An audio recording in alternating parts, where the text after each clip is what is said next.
Hello Andy, I am Dr. Tanuja, consultant dermatologist, cosmetologist and hair transplant surgeon at Tanuja Hospitals, Tadepalli.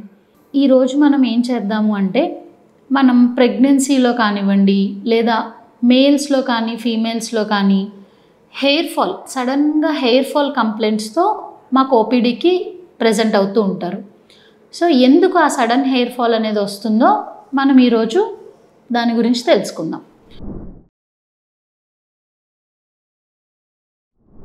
So వీటిల్లో అండి మనం ఈరోజు ఏం చేద్దామంటే డర్మటలాజికల్ కండిషన్స్గా ఎక్కడ చూస్తాము, అదర్ దాన్ డర్మటలాజికల్ కండిషన్స్లో ఎక్కడ చూస్తామనేది విడివిడిగా మాట్లాడదాం.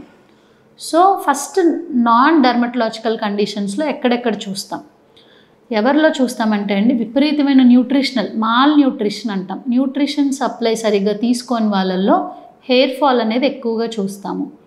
దాని తర్వాత ఇంకా అండి ఓసీ పిల్స్ కానివ్వండి, యాంటీ క్యాన్సర్ ట్రీట్మెంట్స్ మీద ఉన్న వీళ్ళల్లో ఆ మెడికేషన్స్ వల్ల కూడా కొంతమందిలో హెయిర్ ఫాల్ అనేది సడన్గా చూస్తాము. క్రాష్ డైట్స్ చేస్తూ ఉంటారు. ఈ క్రాష్ డైట్ చేసే వాళ్ళల్లో కూడా ఎక్కువగా సడన్గా హెయిర్ ఫాల్ అనేది గమనిస్తాము. థైరాయిడ్ కంప్లైంట్స్ కానివ్వండి, డయాబెటీస్ కానివ్వండి, అన్కంట్రోల్డ్గా ఉన్నప్పుడు కూడా హెయిర్ ఫాల్ అనేది ఎక్కువగా చూస్తూ ఉంటాము. అండ్ హెయిర్ డైస్ అప్లై చేస్తూ ఉంటారు.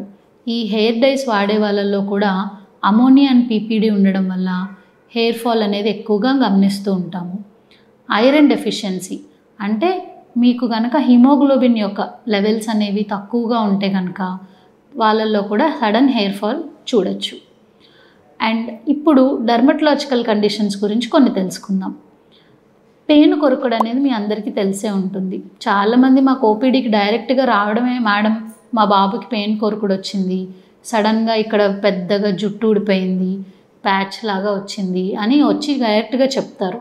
సో పెయిన్ కొరకుడులో కూడా మనం సడన్గా హెయిర్ ఫాల్ అనేది చూడొచ్చు.